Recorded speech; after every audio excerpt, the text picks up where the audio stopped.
Welcome to Close Listening. I'm Zach Morgenstern, joined as always by silent co-host Ludwig von B.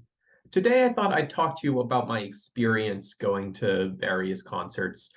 In some ways, I feel like I was born just on time because the music I love disproportionately is not from my generation or even my parents' generation. It tends to be the music that was popular from the 1950s through the 1970s. And luckily, we live in a day and age where there's not the strict assumption that once you get old, you're not cool anymore, that you have to retire. Now, granted, there could be problems with associated with that. Some people might be touring who probably shouldn't be, but generally speaking, I take the approach that I've been lucky to see so many of my heroes in person. Doesn't necessarily make sense, paying a ton of money to be at the back of an auditorium. I don't know, but it just is a spiritual experience. It's special for a music fan like me. So I'm going to talk about those experiences. I'm going to try and limit myself to sort of big name people. So that's the only reason I'm not dropping my various friends I've seen doing their open mic concerts. And I'm also not going to talk about the concerts that I went to because I was invited by someone else and didn't know the act so well. So I should just name drop. For instance, I went to this double billing of the Doobie Brothers and Donald Fagen. I'm sure it was great. The music sounded fine. It's just I didn't know the music very well before that. So I'm not going to review that. I also, at one point, I think in 2017, went to a Blue Rodeo concert. Were I to see Blue Rodeo today, I would probably enjoy them. But at the time, I kind of jumped the gun and went, not really knowing any of their songs. And another similar experience this summer, a friend invited me to a Train concert, and that was open for by Jewel and by Blues Traveler. So again, I went in not knowing much of the material, but I believe the Blues Traveler song called Ugly American became one of my favorite. And as a harmonica player, I really appreciated that part of the show. That said, when it comes to sort of iconic rock and roll singer-songwriter musicians, the first big and defining experience came for me seeing Neil Diamond in my hometown of Toronto. So Neil Diamond, he doesn't perform anymore because in 2018, I believe, he was diagnosed with Parkinson's disease, but he toured up until he literally couldn't. He's someone who I think after he found his confidence in the famous Hot August Night Show in 1972 has just become a really magnetic person on stage. Pretty much any famous Neil Diamond song was going to be in his sets. I think the most famous song he didn't perform the night I went to see him was Thank the Lord for the Nighttime, which for those who are Neil Diamond fans know, that's just kind of an invitation of Cherry Cherry. So pretty much anything you wanted to see within reason was within that set. The sound was nice and epic. Neil had a nice stage presence. Like, he didn't say anything brilliant with his stage banter, but he came across as an endearing, fun-loving person. I would go on to see him a couple other times. He changed up the sets little bit. As I said, the hits were in every show, and the sort of B-list hits over the course of the 3 shows I got to see once. So he did this thing where he sang Brooklyn Roads, and he showed childhood pictures in the background. And the other cool thing about seeing Neil Diamond when I did, so I went to see him in 2012, 2015, and 2017, is that sometime in 2010s, even though he doesn't acknowledge this, he seemed to get his voice fixed. When he was getting into his 60s and early 70s, he kind of retreated to the point of talk singing. And sometime around the time of when he put out his, I think, most recent Melody Road, his voice started sounding again like it did in the 1960s. I have no idea what happened, but it was great to see that little comeback in his career. Now, the next show I went to was Bob Dylan. This was also in Toronto. This was in what was then called the Molson Amphitheater. And thank goodness I went to see Neil Diamond first rather than Bob Dylan. Bob Dylan, I think, has had a pretty consistent set list. He plays for a while, but it doesn't really line up with what one would think of as his greatest hits. A lot of the protest songs of the 1960s aren't there. Neither is Like a Rolling Stone. At the same time, there are a few hits that he seemed to reliably play. He would close out his set. I can't remember the order with Encore versus Finale, with Blowing in the Wind and All Along the Watchtower, and those were epic. He also did a version of Tangled Up in Blue, though it sounds very different than it did when he was younger, because, I mean, he has lost his voice quite a bit. Bob Dylan, he would wear all black, and he wouldn't necessarily put himself stage center. So the one thing that allowed me to enjoy the show was knowing that Bob Dylan had always been a kind of mysterious, evasive figure. So that was kind of the mystique of seeing him. And also I was warned in advance. So I looked up what songs he did in his shows. So I knew to listen to some of the stuff from the 80s and 90s and 2000s that I hadn't heard of before. And I was able to just appreciate the experience of being there. I should mention when I went to see Bob Dylan, the opening act for him was Wilco. I both do and don't have a close relationship with Wilco. Growing up, I regularly listened to the collaboration between them and Billy Bragg, where they sang Woody Guthrie songs called Mermaid Avenue. Now, it turns out that is not the majority of their discography. However, they did play the song California Stars from that, and that was nice. And while I didn't recognize any of the other Wilco songs in the set, and in fairness, it was a short set, they were opening for Bob Dylan. I do know some of their solo songs from albums like A Ghost Is Born. They were very charismatic. The music sounded great, and because they were playing in Toronto, they played a couple covers of Canadian classics: Leonard Cohen, Suzanne, Neil Young's Cinnamon Girl, and they even brought on Feist to sing on them. The third show I went to was David Rovic's. Obviously not as big a name as some of the people on this list. Heck, I've interviewed David Rovic's on this channel. David Rovic's is a protest singer, and what's sort of great and also a bit of a flaw in his act is that his songs are all really of the moment. So I think the US government had just shut down, and he closed his set with a song about how the US government had shut down.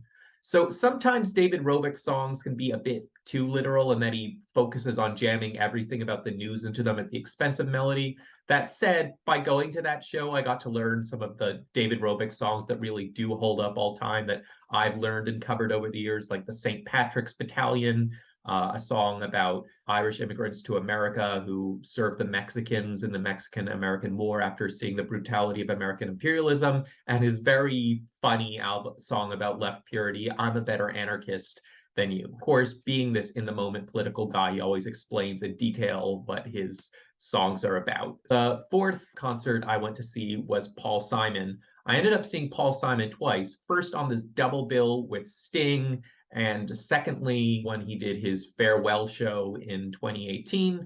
Paul Simon is someone who will pretty reliably, especially if he plays a long show, and I guess he's retired now, but he would play all the songs you wanted him to play. That said, he's a tad less exactly what you want than Neil Diamond, because Paul Simon was someone who was developing musically up until the very end of his career, so the songs that interested him were not necessarily the greatest hits. That said, what works really well with someone like Paul Simon is that when he plays a song that he knows is a bit more of an acquired taste, a bit slower, he'll tell you the story of it, and he'll remind you why it was such a special song to him. So, I hadn't really thought much about the song Renee and Georgette Magritte with their dog after the war before seeing a show, but he got me just as pumped for that one as I would have been for songs like You Can Call Me Al or The Sound of Silence. When I saw the double bill of him with Sting, I didn't know Sting that well. I kind of spent the week before the show listening to Police and Sting solo songs. So I kind of knew the material going in, and I think it was a fairly predictable set list. I was amazed by how epic Sting's voice was when he sang the song Message in a Bottle, because when one listens to Sting on record, he often sounds like a very soft-spoken guy, but he had an absolutely dynamic voice seeing him live. And it was also cool because he's younger enough than Paul Simon, so he felt like he was playing with one of his heroes, and he was very excited when he got to play a cover of Paul Simon's America during that show. The next act I went to see was Jamestaylor. One of the things that sets Jamestaylor apart, other than that sort of very sweet and articulate voice, is his guitar playing, and I remember just thinking the sound was very good. He had a very cool backing band, including a conga player. And again, he played pretty much all the songs you would want him to play. And when he played a more obscure song, he had a story about it. This was in Toronto again. And, sometimes you have the sense that American musicians don't have a great sense of what Toronto is. They just call it Canada, as if the whole giant country is the same place. But Jamestaylor actually played a very specific time song that at the time hadn't been released about getting lost at Christmas time in downtown Toronto. The next show I went to see was Gordon Lightfoot, and someone who, plays all the songs you want him to play. I think due to his hearing loss, his singing voice has become a bit mumbly. So if you don't know the lyrics in advance, that was a bit of a downside. But the playing was so on point, like the sound mixing was perfect, that they made the best of the situation. And again, it was great to see a legend. He played the songs you wanted him to play. Carefree Highway, If You Could Read My Mind.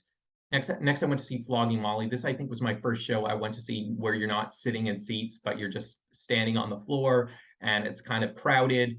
The good thing about that was I was able to get up close and take some pictures. The bad thing is it did get a bit loud. And while that didn't matter so much with Flogging Molly because I knew their songs so well and they played all the classics, and Dave King, their frontman, was good at explaining the political context of some of those classics. It did make things a bit less pleasant when I saw the opening act of Mariachi El Bronx, and the act that came on after Flogging Molly, Gogol Bordello. I mean, Gogol Bordello was another cool, charismatic band, but because I didn't know their act so well and the focus on this venue was clearly more on being loud than having a nice, crisp sound, that ended up being very frustrating. It felt like I was just hearing noise and not hearing the music as well. The next artist I would go on to see is buffystmarie, the Cree protest singer from the 60s, and someone who, like Bob Dylan, went electric, but her going electric wasn't her running away from the world. She was having more fun. She wrote more dynamic protest songs when she brought in the synths and electric guitars. She had a rocking band, and I think she was like about 75 when I went to see her, and she's in her 80s now. But as far as I could tell, you would never know her age. She was a very dynamic person. It was also a small enough show that she did signatures after the fact. So, I briefly got to say hello to her, and she was a very friendly person. And the other thing with her is because she's a very committed protest song, that she would talk about the meanings of her songs. She even gave us a reading list on Indigenous history in North America. So great show. I next went to see Jonathanrichman. He's a singer who I listened to on a greatest hits CD of my parents growing up. He was part of a kind of punk band called the Modern Lovers, except they sang this kind of innocent, childish punk songs about how he loved New England, how maybe Martians would come to Earth, and what kind of ice cream would they like to eat, songs about little dinosaurs. So I went to the show and I actually got a free ticket because I was covering it for my school newspaper. And I was disappointed when his press guy said, please don't ask him about those old songs. He doesn't like to play them anymore. Now, one might think a certain type of singer would be like, I don't play those fun, childish songs anymore. No, Jonathanrichman definitely had that fun, childlike persona. There was a strict no cell phones rule. He presented himself as someone who was sort of anti that kind of modern technology. It was a weird show, though. It felt like it was largely stream of conscious. He would play half a song and he would talk about it in a kind of rambly way. The one sort of recognizable song he played from starting and just had fun playing was Dancing in the Lesbian Bar. So again, kind of a weird show, but comparable to the Bob Dylan experience, it just felt like such a part of his personality that I was able to enjoy the weirdness, even if I was disappointed that I didn't hear New England at the show. And again, as part of covering it as a student, he wrote me a little note and signed it. So whatever my gripes were with the content, that was really cool. Also, I think there was a clown as an opening act. This was a while ago, I don't remember, but that felt like another fun quirk. Next big act I went to see was Hallandoates. They played the songs you'd expect them to play. I think the one thing that was maybe a bit disappointing is they didn't have that much on the banter side.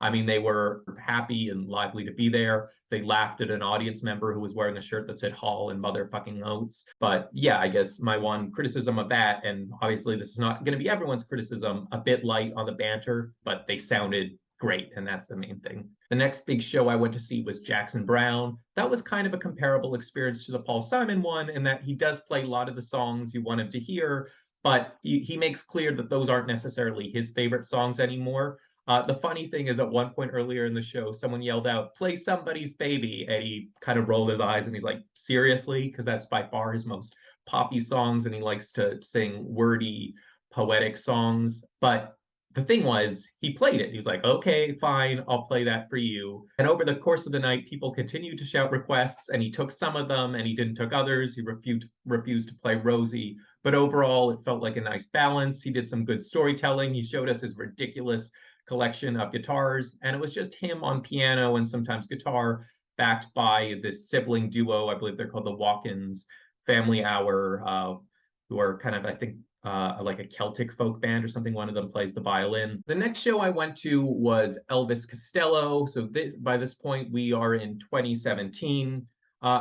This was the first time where, by this point, I felt like I'd started to see a lot of concerts. And while back, at the beginning, I was very cautious about, only spending money when I knew people very well. One of my big regrets is that in 2012, I had the opportunity to go see Leonard Cohen, and I was like, it doesn't really make sense to see the money. I'm only sort of a Leonard Cohen fan, and Now that he's gone, I'm thinking, why did you miss that opportunity?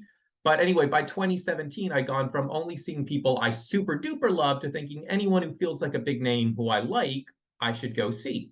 So I know Elvis Costello from this double greatest hits collection. I mean, there's a ton of songs on here. I thought I had pretty good reason to know his catalog very well, and a number of his songs, What's So Funny About Peace, Love, and Understanding, Oliver's Army, Allison, Pump It Up, were real favorites of mine. So I figured I'd like the show. Now, he sounded good. He was a good talker. He had some weird new song about hot sauce that I think he presented as a loose analogy about Donald Trump. But this was the first time where I thought I knew someone well enough to see them, and then it turned out it didn't. He played an album called Imperial Bedroom in full, and I went home to my parents and I was like, he played this obscure album. And, my parents, actually being Elvis Costello fans, were like, oh, yeah, Imperial Bedroom. So that felt like a bit of a lesson to me. At the same time, he did do the thing that most artists know to do, where you wind down your show with your most famous songs. So even though I felt kind of alienated in the middle, by the end, I had a really good time bopping to What's So Funny About Peace, Love, and Understanding. Next big show I went to see was Rod Stewart. As you can imagine, he's certainly someone who plays to the crowd. He plays the songs you expect him to play.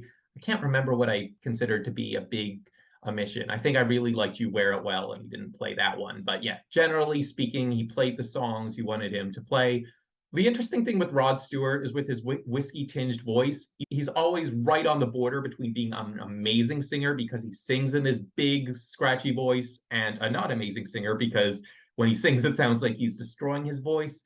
I feel like right when I saw him, maybe was towards the end of when it was a safe bet. He had a bit of a hard time singing Maggie May, though I feel like all the other songs he sang to the best of his ability. There was a lot of great decor behind the stage. He did this thing that I think is a long tradition of his when he sang the song Stay With Me from his original band Faces. He kicked soccer balls into the crowd. And sometimes he would take breaks to sing and have one of his backup singers sing, and she sang a dynamic version of Proud Mary. So overall, very good show.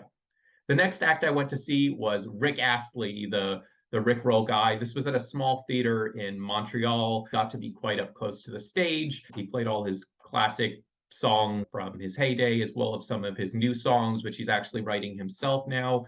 So pretty much, yeah, got everything you wanted out of him. He was having a lot of fun. He kept promising that he was going to come back there on another tour sometime soon. He's also someone who clearly likes contemporary pop.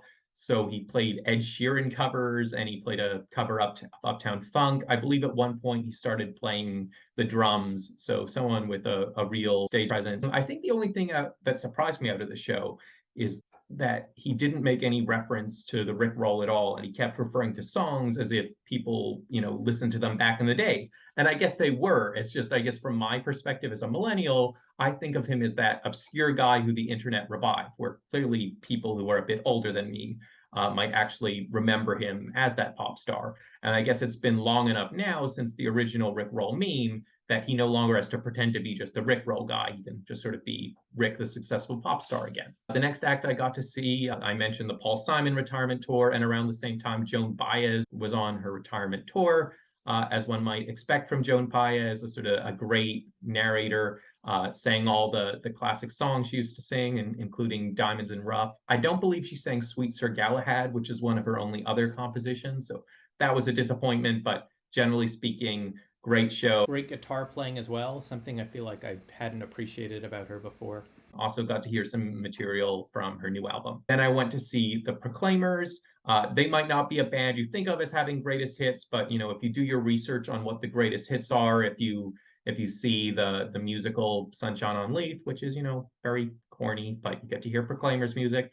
They play all the stuff you expect from them. I don't remember if they were particularly bantery or if they let the songs do the talking. But again, just kind of surreal of taking the journey of thinking of this band as this one-hit wonder comedy act and then getting to appreciate all their music, and all the songs sound really good. Sound mixing was great. The next act I went to see was Elton John. He was also that year on a farewell tour, but his was a much more ambitious farewell tour than I think Paul Simon's or Joanbaez's was. And then COVID interrupted it. And so 4 years later, various people I'm meeting are now seeing Elton John's farewell tour. Again, I thought it was a pretty good set list, and he did some good talking between songs. I think the one thing that I didn't like is sometimes it felt like he wanted to show off his piano playing, so he would do these really elaborate piano solos that went on a bit too long for my liking, and sometimes it felt like they didn't even fit the mood of the song, so he did a really long solo after Someone Saved My Life Tonight. But generally speaking, epic to get to see Sir Elton John. The next show I went to see was Brian Wilson. So for those who don't know, if you go to see a Beach Boys concert today, it's sort of original frontman, co-songwriter Mike Love and the sixth Beach Boy, Bruce Johnson. Two of the original Beach Boys, Carl Wilson and Dennis Wilson, have passed, and that leaves Brian Wilson and Al Jardine as their own group. There are various reasons that I can't say I know in full that the Brian Wilson Al Jardine group is separate from the Mike Love Bruce Johnston group. I mean, I vaguely understand that, Mike Love was more concerned with simple pop music, whereas Brian Wilson had his weird experimental stuff, and I imagine his mental health struggles pushed them apart more. And I think there's also some sense that Mike Love is a Republican, though I don't know if that's an absolute thing or it's just on some issues, whereas Brian Wilson and Al Jardine are more traditional hippies. But going to see Brian Wilson and Al Jardine, as well as Blondie Chaplin, who was briefly a member of the Beach Boy in the 1970s, I mean, they played all the classic Beach Boys songs, as well as Brian's solo hit Love and Mercy. The one weird thing about the show is, so I obviously knew Brian Wilson had these extreme mental health struggles that were documented in the movie Love and Mercy. I feel like up until then, I'd kind of taken the optimistic perspective that maybe they'd gone away more than they had. So it's a kind of weird show where lots of the time Brian Wilson is just sort of sitting at his piano, not participating. And Al Jardine is still an amazing musician, and the band was amazing. But it was a bit weird because part of me wondered, whether he was really happy being there. I mean, I guess one has to trust he is. You don't want to take away agency from people like that. But yeah, just know if you're going to a Brian Wilson show, he will participate in some ways. I mean, he sang at the beginning of God Only Knows, and he sang and played piano throughout the show. But there's a lot of times where he is just sitting there staring into space, and it's just one wishes one understood what he was going through. Next big show I went to see was Jimmy Buffett. And I mean, yeah, what can he say? He played the big Jimmy Buffett hits.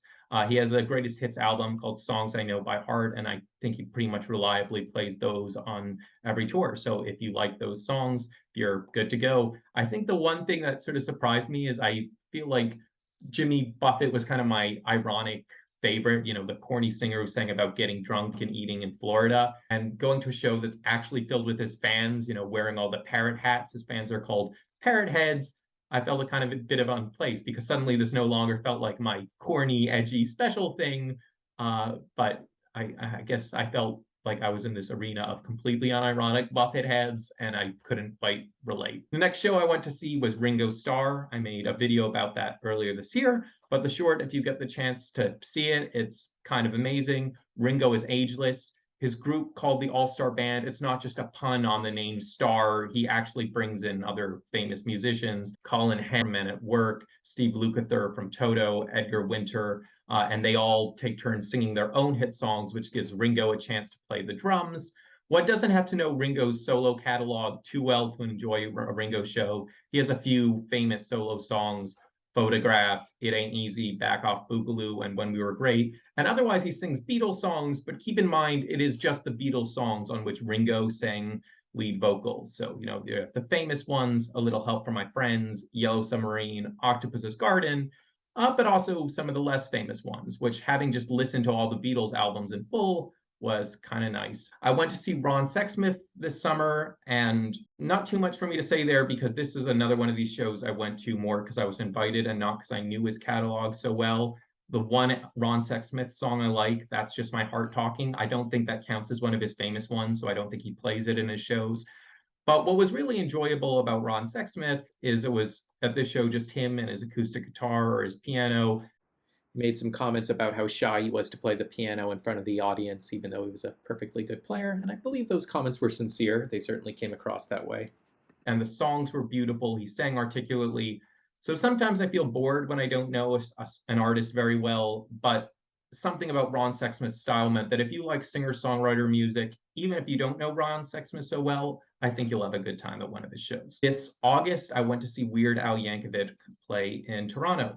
Kind of like the Elvis Costello thing, this was a bit of a learning experience. I just figured, okay, Weird Al's here. I got to go see him. The last time he was kind of close, he went to play in Hamilton instead of Toronto. I believe it was because Justin Bieber was playing in Toronto, so he couldn't get the space. So I'm like, I have to take this opportunity. Got to see Weird Al. Unfortunately, Weird Al took this tour as an opportunity to be weird. And by weird, I arguably mean a bit less weird, and that he decided he wanted to play his original songs rather than his parodies. Now, when I read a bit about this in advance, I assumed, oh, he's going to be tilting the balance a little bit. He's going to play slightly more of his original songs. But no, it turned out what he ended up doing is doing a set, all of the original songs, and only playing a medley of the parodies in the encore. Now, luckily, I knew some of the original songs, and the original songs are also funny, and they are also in their own way parodies. They're just not direct copies of other songs he sang. But it still felt disappointing. You know, you finally get to see someone, and for me, a concert's about singing along to the songs you love. And at the end, I only got to see a few of them, and at the very end, and I was with my wife at the show, who's not someone who's used to concerts. And after the whole waiting through the opening act thing, waiting for the show to start much later than it's listed as because the venue is trying to cram everyone in, it's kind of frustrating experience for someone like that to, you know, have to wait for hours and hours and be almost falling asleep because it's quite late by it ends, and to only get a few of the familiar songs. As a singer-songwriter, I can't blame Weird Al for wanting to play, you know, his own compositions. I just wish it was slightly more balanced, slightly more fan servicey. Though I guess I have to throw in the caveat, as I learned with the Elvis Costello thing, sometimes you think you're a fan of a person and it turns out you're only sort of a fan, because there were all these huge Weird Al fans there in their Hawaiian shirts and Weird Al shirts, and I think they very much enjoyed the set list. It's just for people like us who, you know, we think we know Weird Al, but it turns out we just know the most commercial side of Weird Al. It was a bit of a frustrating experience. That said, he had a longtime friend, stand-up comedian Emo Phillips, as his opening act, and that was hilarious. We really liked that. As I said, it's cool when an artist really knows the place they're performing in and doesn't just pandering say, "We love you, Toronto," or whatever, and Emo Phillips made some pretty clever Canada-specific jokes. The sound on that show wasn't great. Oftentimes it felt like his guitar player, and oftentimes it felt like the other musicians were drowning out his singing. And I don't know if that was an illusion because I didn't know the songs as well. But that's another frustrating thing that can happen at concerts. And it's hard to know whether it's, you know, the band having different priorities about sound than you, or it's venue specific. One thing that I did really like about that show is he played a cover of the song Squeezebox by The Who. And as he explained it, he finds it very annoying that that song makes a sex pun about squeeze boxes, which are a kind of accordion, but never uses an accordion. And since Weird Al is an accordion player, he played his accordion on Squeezebox. This fall, I went to see Echoandthebunnymen. Again, not a band I knew particularly well beforehand. They're a favorite group of my dad's, but I ended up listening to their hits a lot before going to the show. And there are a few classic hits they reliably play: The Killing Moon, Cutter, Seven Seas, Rescue. They have kind of a Smithsy sound, but there's a bit more cut to their sound, and their lyrics are very abstract. So it does take a while to get used to their music, but at very least they reliably play those hits. And that song, The Cutter in particular, is very unique and memorable. Finally, the most recent show I went to see were The Who. And while, again, it's always a great spiritual experience to get to see legends, this one was kind of a disappointment for me. And again, it was that experience where I have a Who greatest hits album I've owned for years. I've listened to a lot. I felt like I knew The Who very well. And prior to the show, as you saw in some of my videos, I was listening to lots of their other albums, trying to know the rest of their catalog a bit better. I was meticulously listening to the early stuff, thinking, okay, there's got to be a ton of hits from the 60s they played that maybe didn't make the greatest hits. And then a couple days before the show, I thought I'd check their average set list and thank goodness I came prepared, because when I looked up their average set list in advance, my jaw dropped. Yes, they play the great songs from their album, Who's Next? They also play a ton of stuff from Tommy and Quadrophenia, which is really weird for me because other than a few songs, those are more like, you know, background noise for rock operas. They're meant to be acted to. They're not just meant to play live. They're not fun songs to jam to. They did not play My Generation. When you think of the Who, what songs you think of more than My Generation? Is there actually a generation of people who think of Baba O'Reilly and not My Generation as their defining song? Apparently, and I hadn't realized this until 2 days before I went to the show. And I went to the concert just please hoping it would be different this time. Like, how could you write songs like My Generation? The kids are all right. I'm a boy. I can see for miles. I can see for miles is such a beautiful song. And they're like, no, it said Roger's going to stand quietly and Pete's going to play some chords while an orchestra plays our instrumental music from Quadrophenia. It didn't make any sense to me.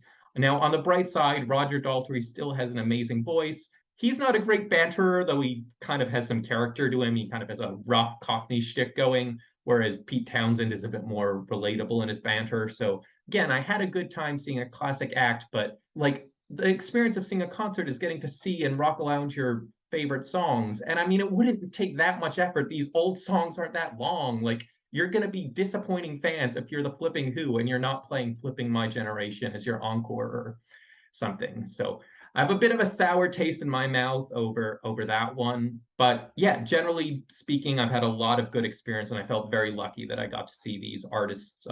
Many of them of an older generation giving great shows. And again, I would recommend to people as a tool the website Setlist FM. So if you want to do research in advance, if you don't want to have that disappointing experience I had with The Who or almost had with Bob Dylan, yeah, you have the option of looking up their average set lists. And if it turns out their sense of their important songs is very different than your own, you can at least listen to and try to appreciate those songs in advance. So let me know your thoughts in the comments below about seeing these or other iconic artists in the comments. And, you know, if down the road I get to see a bunch more cool shows, I will gladly share those experiences as well. I'm Zach Morgenstern. This is Ludwig von B. See you next time.